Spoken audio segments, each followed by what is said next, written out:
Доброго времени суток, спасибо, что подключились, вы на канале КПД. Если вы еще не подписались на этот канал, сделайте это, чтобы не упустить новые видео и первыми их посмотреть. Это видео будет интересно всем, кто хочет научиться читать эмоции и чувства других людей. Оно подойдет как полиции, психологам в их профессиональной деятельности. Оно также будет полезным и для жен, матерей, отцов, которые хотят понимать свою вторую половинку лучше или понимать чувства своих детей, родственников. Это видео полезно и для работы, и для дома.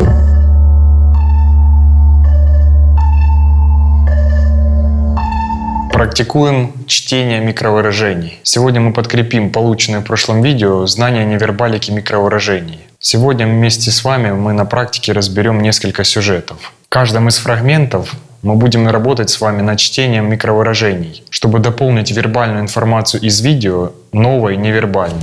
Что ты видишь на этом лице? Быстро, быстро, быстро! Отвращение. Да. Одинаковое выражение у старика Папуаса и у голливудской звезды.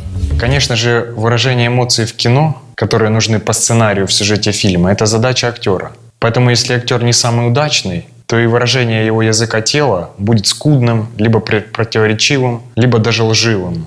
Сегодня у нас с вами будут фильмы разных режиссеров, с разными актерами, с разным бюджетом и с разным смыслом. Данную подборку фильмов я сделал с помощью вас. Тех из вас, кто не постеснялся нам написать на почту различные варианты фильмов. И сегодняшнюю подборку мы начнем с сериала «Обмани меня», потому что этот сериал максимально подходит для обучения в распознавании микровыражений, в понимании языка тела и даже верификации лжи. В общем, мы еще неоднократно будем с ним работать в будущем, да и сегодня. Что вы почувствовали, когда узнали, что она мертва? Что ж, в этом фрагменте мы видим, как мать убитой девушки выдает скудное микровыражение. Но кое-что видно отчетливо. Мы можем заметить, как, приоткрывая рот,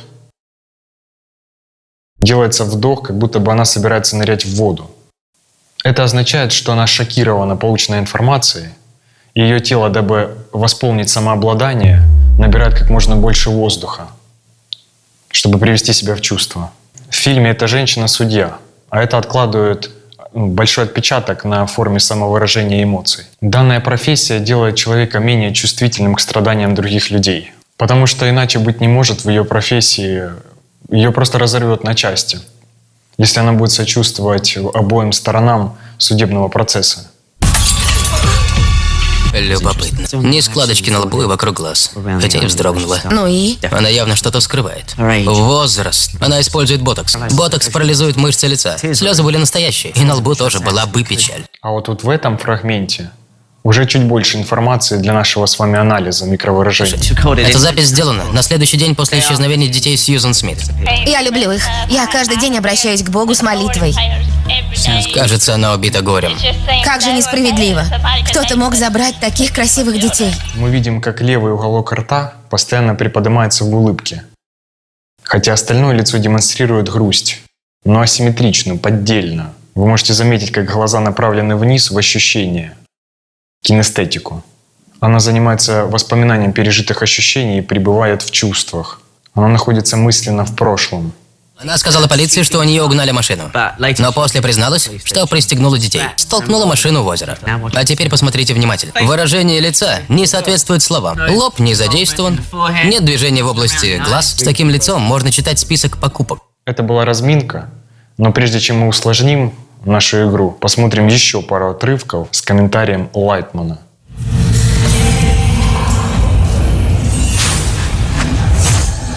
Аронсон, вон тот! Тут мы видим, как у этих граждан очень четко выражен гнев и сосредоточенность на лице, готовность напасть на свою жертву. Это выражение маньяков перед нападением, как в дикой природе у животных холодная ярость перед атакой. Раз уж мы упомянули хищников и их эмоции, то стоит упомянуть и жертв, и их эмоции. Когда животное сильно напугано, оно может замереть в параличе или очень сильно сжаться. У него возникает в голове два пути. Либо бегство, либо замереть, притвориться мертвым. Это же происходит и с человеком. А вы знаете, что делают животные, когда они напуганы? Они отключаются. Закрывают глаза, растягивают губы. Все отключается. Если наблюдать внимательно, можно увидеть, что первым проносится у них в мозгу, когда чувства возвращаются. А вот следующий фрагмент для любителей детективов. Как вот вы думаете, этот человек убийца или нет? Какие эмоции он у вас вызывает?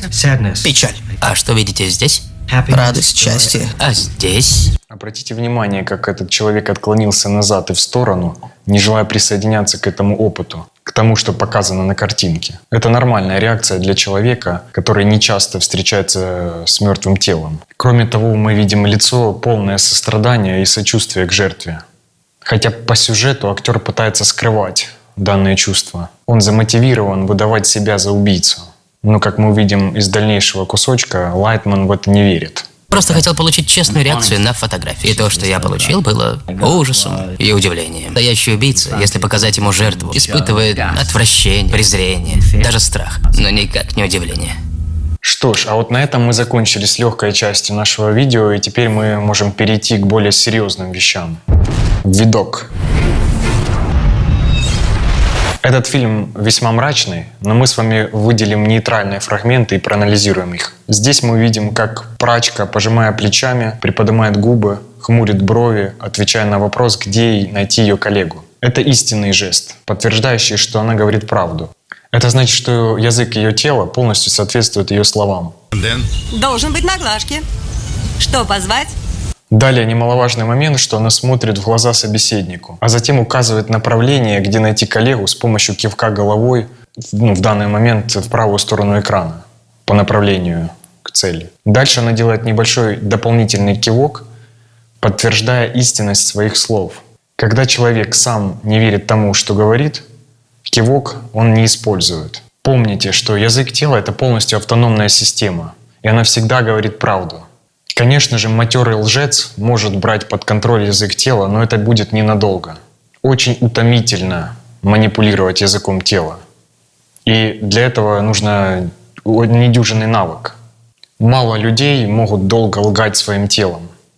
Это очень сложная задача, даже для профессионала.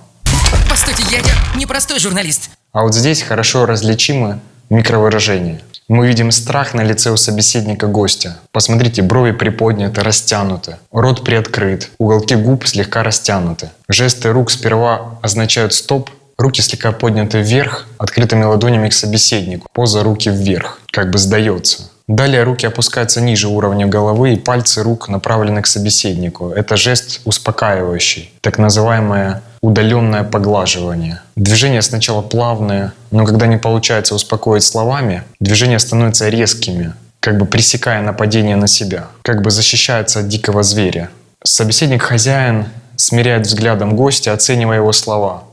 Голова у него приподнята, подбородок вытянут вперед и вверх. Это жест доминирования над ситуацией. Взгляд сверху вниз на собеседника гостя. Дальше мы видим, как оправдывается и набивает себе цену гость. Его микровыражения указывают на страх. Обратите внимание, вытянутые в сторону губы, брови приподняты, напряжены, нижние веки напряжены, верхние веки приподняты. А также мы видим ложь у собеседника гостя. Потому что человек, который лжет, не отводит глаз от собеседника, чтобы не забыть, о чем он хочет солгать. Я спросил у Джеймса о его победе, и он отвел глаза, вспоминая честный ответ. Когда я спросил о вечере убийства, он глаз не отвел, он не вспоминал. Он солгал. А я думал, глаза отводят, когда лгут. Нет, это миф. Наоборот, часто вам смотрят в глаза, чтобы понять, верят ли вы в ложь. Потому что правда, она всегда сохранена в наборе ощущений. И когда мы о чем-то вспоминаем, наши глаза будут либо в звук, либо в ощущения, либо в образы куда-то направляться. Сами того не замечая, у нас это происходит. Если вы лжец и вы лжете, то вы смотрите прямо на собеседника, не отводите взгляд, даже когда вы перечисляете какие-то образы. Дальше мы видим, как собеседник-хозяин отбрасывает гостя, выражая на лице презрение. Обратите внимание, искривленный в один угол рот и гладкий лоб. И отвращение. Верхняя губа чуть приподнята, нос сморщен. Как будто бы ему протянули какашку. Также у хозяина много выражения печали. Данный актер это очень хорошо отыграл. По сюжету у хозяина комнаты убили коллегу по работе, поэтому он опечален и обозлен. И еще одна интересная сцена их диалога.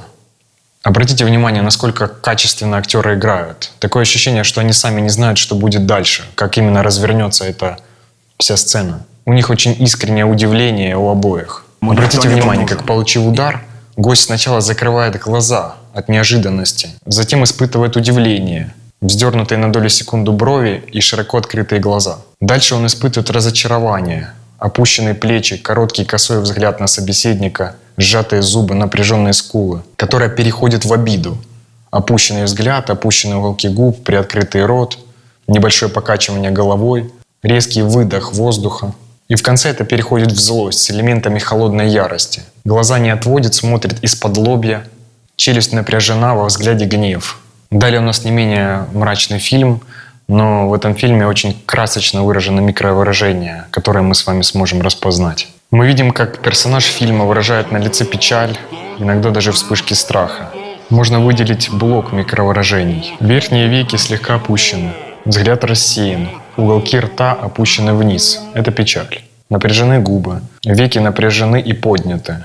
Углубление морщин в центральной части лба. Это страх. Еще в следующей сцене также хорошо заметен страх, который даже усиливается в ужас и в агрессию. Брови приподняты и растянуты. Верхние веки приподняты, нижние веки напряжены. Рот приоткрыт, уголки губ раздвинуты. И теперь финальная сцена фильма. Обратите внимание на микровыражение людей в толпе.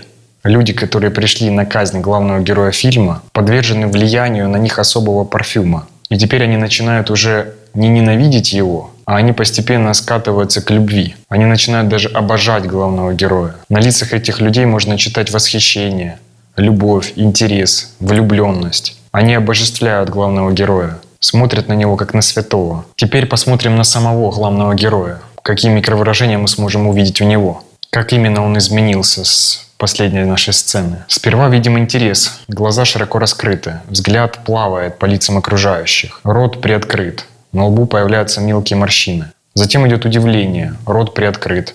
Брови вздернуты сильнее, чем прежде. Далее следует презрение и торжество с ухмылкой. Лицо несимметрично выражает эмоции. Далее следует радость и даже счастье. Носогубная складка углубляется. Идет дальше уголка рта. Морщины в виде вороньей стопы. Щеки приподняты.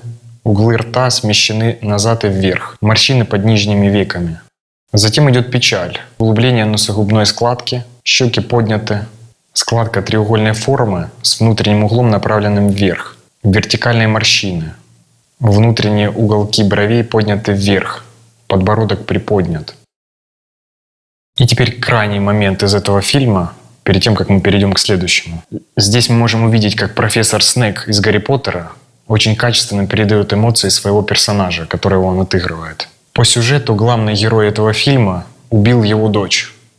И он к нему испытывает самые темные, черные чувства.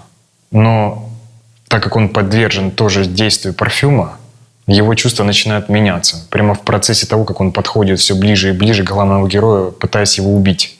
Но, как мы видим, он не в силах даже занести руку вверх. Он просто начинает рушиться, падать на колени перед этим человеком, которого минуту назад он ненавидел лютой ненавистью. Воздействие парфюма начисто меняет его отношение к главному герою фильма. Тут мы увидели, как его эмоции перешли из гнева, злости, ненависти. Сначала к удивлению, затем к презрению, печали, а потом и вовсе к раскаянию и счастью. Счастью отца, который обрел сына. Мой сын.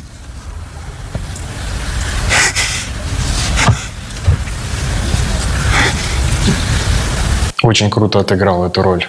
Но довольно мрачных фильмов. Переходим к комедиям и мелодрамам. И первым на очереди у нас фильм из Германии, а затем будет фильм из Франции. Я пытался внушать своим детям высокие принципы, но это чушь собачья. Внешность главное, потом уже ценность. В этом фрагменте мы видим очень красиво выраженное презрение, переходящее в отвращение. Мышцы лица несимметрично подняты. Один глаз напряжен, другой нет. Одна бровь вздернута, другая опущена. Сморщенное выражение лица, приподнятая верхняя губа. Это чистое выражение отвращения.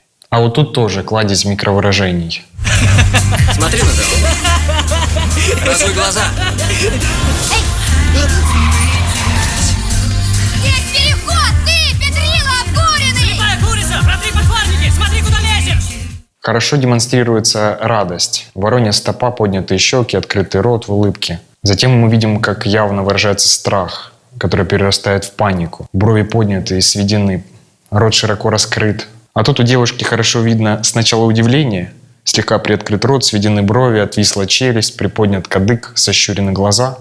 А дальше чистый ужас. Рот открыт в крике, на лице страх и презрение. И в конце сцены эмоции окончательно несимметрично отображены. А у водителя мы видим страх. Открытый рот, широкие глаза, искаженное лицо. А у его друга мы видим страх с закрытыми глазами, открытым ртом, напряженной шеей. А вот тут дальше мы видим, как взгляд опущен в воспоминания пережитого только что стресса. Ну а теперь скандал. Девушка кричит в ярости, зубы сжаты, лицо свирепое, глаза горят яростью, туловище наклонено вперед, кричит она как бы всем телом. А ей в ответ водитель кричит. Сжимает зубы, выставляет вперед челюсть, не желая отступать. Старается доминировать над ситуацией. Ноздри расширены, брови в виде пирамиды, вертикальные складки между бровями. Это злость, ярость. А тут мы видим ненависть. Рот приоткрыт, брови сдвинуты, глаза сощурены, взгляд как бы из-под лобья. Ноздри расширены. Все тело выражает готовность напасть на собеседника. А вот тут фрагмент в суде — это просто шикарный момент. Сначала судья очень сдержанная, холодная, кристальная. Но затем она просто взрывается, как бомба. Приговариваю Луда Деккера к 8 месяцам тюрьмы. Эрика, это ж ни в какие ворота. Опусти жопу на место!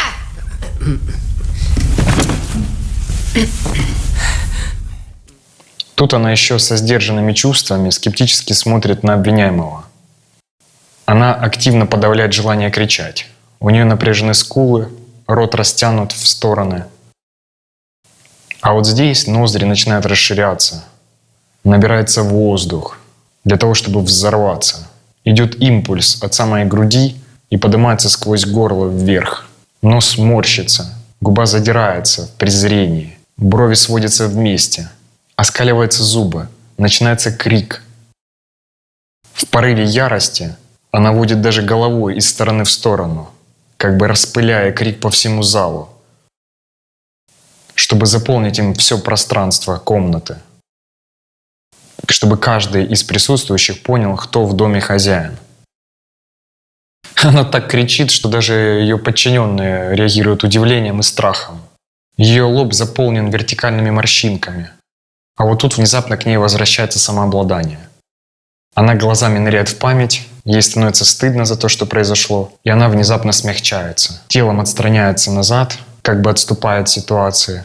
А тут подсудимый адвокат находится просто в шоке. На лице обоих сначала было удивление, брови подняты, рот приоткрыт у обоих. Затем у подсудимого страх. Брови растянуты, глаза широко открыты, рот приоткрыт. А после мы видим, как у подсудимого появляется стыд. Глаза копаются в тактильных ощущениях пережитого. Потом он закрывает глаза рукой, как бы скрывая плач, печаль, досаду, поражение. Он как бы сдерживает слезы. Это чистой воды чувство вины плюс стыд. А теперь, дабы разбавить немножко наш контент, рассмотрим работу нейросети по восстановлению и по подмене микровыражений на лицах людей. Специально заточенное приложение, которое занимается обработкой лиц. В нее зашивается определенная база данных различных микровыражений, реакций тех или иных людей в мире. И после этого она может эмулировать их. Здесь мы видим, как работает нейросеть. Она использует загруженные в нее исходники. Замена не всегда достоверно и качественно соответствует задумке оригинала. Но, как мы сами можем видеть, заметить подмену сложновато, особенно если человек не видел оригинальную картину, оригинальный фильм. Эмоции переданы верно, но картинка с Джимом Керри явно уступает, потому что она как бы не живая. Эмоции как будто бы натянуты поверх немого скелета. Персонаж ощущается фальшиво, чего-то явно не хватает рядом с оригиналом. А вот что будет, если рядом не будет оригинала? Сможем ли мы распознать подделку? Сможем ли мы увидеть подмену? И поверим ли мы игре этого фальшивого актера? Может быть, теперь уже пора всем знаменитостям задуматься о том, что их скоро сместят нейросетью, и нейросеть будет за них играть в фильмах. Им стоит уже бояться, как вы думаете? He does tend to get a little fucking boring. That's why I stopped. Toss the apartment. Ну тут, как по мне, эмоции в целом переданы неплохо. Но что-то все равно не так.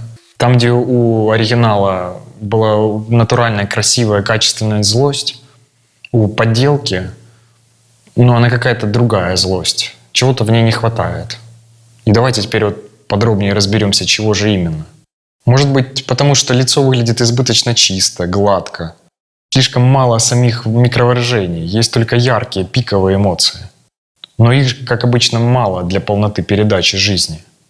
Потому что в оригинале каждая клеточка на лице любого персонажа, любого человека, она живет согласованно друг с другом.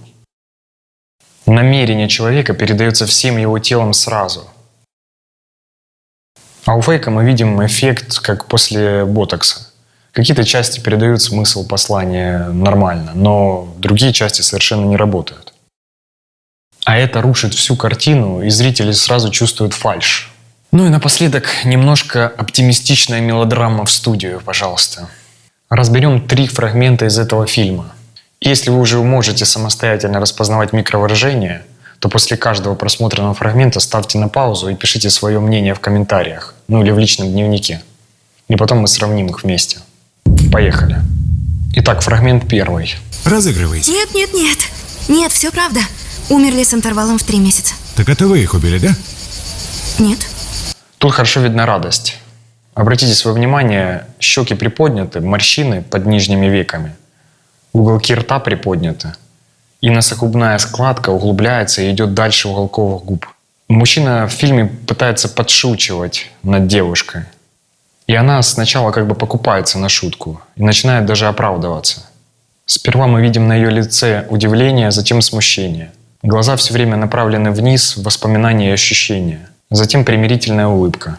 Девушка рассказывает о смерти отчима, и у мужчины сквозь радость успевает появиться удивление, которое он снова прячет за радостью. Затем мужчина быстро парирует в обратную сторону, говоря, что, может быть, это она убила отчима. И снова в этот момент на лице у мужчины нескрываемое удовольствие от флирта и радость от общения с девушкой. В его взгляде присутствуют вызов и подтрунивание. Он пытается доминировать в общении с ней. В ответ девушка быстро моргает, как бы струшивая с себя эти подозрения, сбрасывая их. Затем она смотрит испытывающе, затем напрягается и пробует даже представить то, о чем только что услышала. На лице мы видим злость, вертикальные складки между бровями, ноздри расширены, веки напряжены и приподняты, губы сжаты, уголки губ направлены вниз. Проговаривая слово «нет», она выражает на лице недоверие и легкую злость. Мужчина понимает, что задел за живое, и шутка не удалась, и пытается сгладить ситуацию. Здесь он использует жест, выставляя руку вперед, как бы для перемирия. На лице его блуждает удивление, рот приоткрыт, брови приподняты, горизонтальные морщины, углубление существующих и возникновение новых морщин. Фрагмент 2. Следующий фрагмент я не буду разбирать так детально. Я как бы расскажу тот язык общения, который, как мне кажется, происходит за кадром. Под милой внешностью скрывается такая буря. Ненавижу, когда предают, и все. Но развод родителей – это не предательство. А для их детей, поверьте, это так. А вы? Я? Мои родители поженились в 19 лет. Вначале мужчина шутит и испытывающе, играючи общается. Девушка реагирует серьезно и тоже в ответ смотрит испытывающе. В ее взгляде можно прочесть недоверие. Но там есть еще кое-что. Дальше мужчина оправдывается, потому что относит тему развода лично к себе и к своей жизни. Он даже пытается выражаться через различные клише и все время смотрит куда-то в сторону. Это значит, что он погружен в образные либо тактильные воспоминания и явно оправдывает собственное прошлое. Когда, как ему кажется, он внутренне оправдал себя, он снова поворачивается к девушке, и вот тут на лице проскакивает страх и чувство вины. Но они мимолетны и прячутся за маской эго. Но девушка не сдается и продолжает жестко, испытывающе давить на собеседника. Она действует как на допросе. Когда чувство вины выражается и полностью захватывает мужчину, девушка испытывает радость и удовольствие. Она чувствует победу. Теперь она примирительно обращается к собеседнику. Мужчина сначала недоверчиво смотрит на нее, затем, как маленький ребенок, который избежал наказания, оживляется и начинает свой рассказ. В процессе рассказа потирает свои колени, явно нервничает, смотрит вниз опять же, воспоминания, ощущения из прошлого, потому что он постоянно отводит взгляд вниз и в сторону. На этом фото хорошо видно, что оба собеседника сейчас тянутся друг к другу и заинтересованы в общении. Но затем мужчина отстраняется немножко назад и прячется от неудобной части разговора. Фрагмент 3. И теперь уже заключительный эпизод, в котором не менее много важной для нас с вами информации. Сказочного принца жду. А разве такие существуют? Разумеется. А мне кажется, что это подделка, ведь их делают китайцы. Не волнуйтесь так. Когда я его увижу, сразу узнаю. Здесь мы видим, как мужчина пытается подшутить над образом сказочного принца и потом сам жалеет о том, что он это сделал. Он выражает удивление, затем презрение и дальше скепсис. На вопрос мужчины «А разве принцы существуют?» она отвечает совершенно спокойно и утвердительно, тем самым окончательно выигрывая силу в разговоре. Она даже делает небольшой кивок в знак стопроцентной уверенности в своих словах. Она прям сияет радостью и не отводит взгляда от собеседника. А вот мужчина пытается напоследок хоть как-то смягчить на себе давление, но не может. Его шутка не срабатывает, и он выставляет себя просто дураком. В процессе произнесения шутки он еще пытался веселиться, пряча страх и смущение. Но когда настало молчание, он полностью размяк. А вот девушка безупречно выдержала шутку и продолжает смотреть на собеседника с полным вниманием. И вот этим она просто растоптала собеседника. Не волнуйтесь так. Когда я его увижу, сразу узнаю.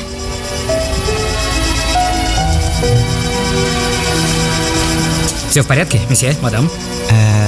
Да. Как бы за кадром указывая, что он может не пытаться ее впечатлить, потому что свой экзамен он только что провалил. И здесь на лице мужчины пропадает уже улыбка. Он уже начинает подтормаживать, потому что его мысли уже ушли в самокопание только что пережитого. На лице полное поражение и досада. А девушка получает удовольствие, потому что ей, как ей кажется, удалось поставить на место зазнавшегося самовлюбленного самца.